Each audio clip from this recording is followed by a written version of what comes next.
Govardhan's secret, the divine finger that defied a storm. बाबा ये बोला है कि इंद्रदेव ने सोचा कि हम ज्ञान बरसा देंगे और सबको बहा देंगे, लेकिन कृष्ण ने उंगली का सहारा लेकर के गोवर्धन पहाड़ उठा लिया। तो इसका मतलब यहाँ इंद्रदेव जो ऑस्ट्रेलिया में आने वाले इंद्र है उनकी बात है। Student, Baba, it is said, Indradev thought, I will make the rainfall of knowledge and drown everyone. However, Krishna lifted up the Mount Govardhan by taking the support of a finger. So, is it about that Indradev who is going to come in the list of 8 deities? जो पर्वत उठाया जाता है वो तो कृष्ण की उंगली पे उठाया गया है। Baba, the mountain is lifted on Krishna's finger. क्या? What?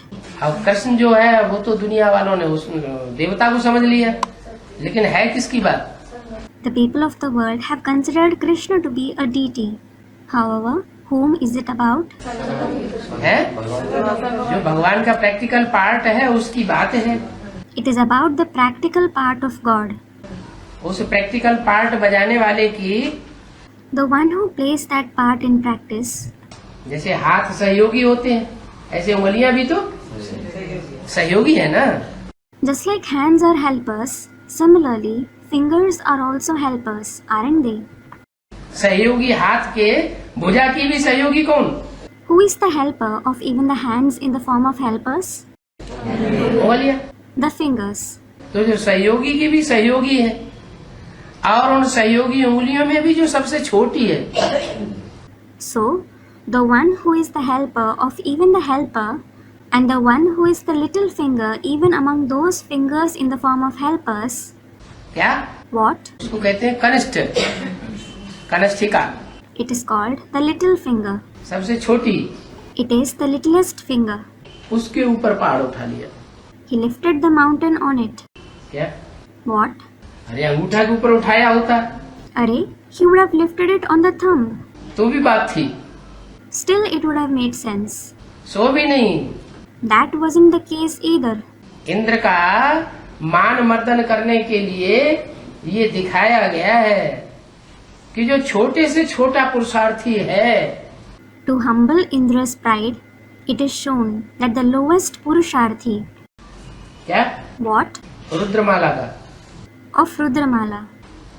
जिसकी बुद्धि में परमात्मा बाप का परिचय बैठता ही नहीं।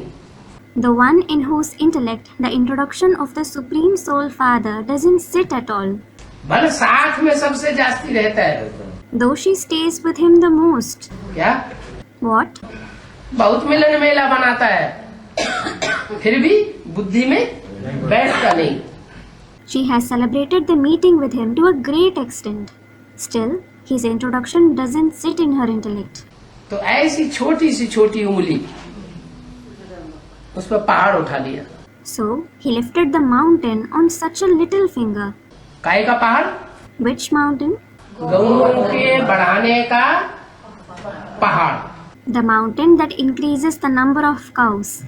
कितनी गौएं बढ़नी है? How many cows have to increase? यज्ञ के आदि में थी 300-400 There were 300 to 400 cows in the beginning of the yajna. और बढ़कर के कितनी हो जानी? 16,000। And up to how many do they have to increase? 16,000. तो गोवर्धन पहाड़ हो गया ना। So, it is the Govardhan mountain, isn't it? ऐसा पहाड़ उठाने का काम, उनको पालना करने का काम किसको सौंपा? Whom did he hand over the responsibility of lifting and sustaining such mountain? छोटी सी उंगली को सौंप दी। He handed over to the little finger, तो उठाओ ऊपर, करो संसार में नाम बाला इनका। saying, lift it up and make them gain their fame in the world. राज करेगा Khalsa. The true one shall rule. तो सिख लोग बहुत उत्साहित हो जाते हैं। So, the Sikhs become very enthusiastic. ऐसे सिख धर्म कलयुग के लास्ट का धर्म है। As such, the Sikh religion is the last religion of the Iron Age. लेकिन देवियों को वो भी मानते हैं, देवियों की पूजा करते हैं। However, they also believe in the female deities and worship them. Ramakrishna की उतनी मान्यता नहीं है। They don't believe in Ram Krishna to that extent, लेकिन देवी की बहुत मान्यता करते हैं। but they believe in the female deities a lot. और जितने भी मंदिर हैं देवियों के वो भी उसी इलाके में है sir. And all the temples of the female deities are also located in those regions.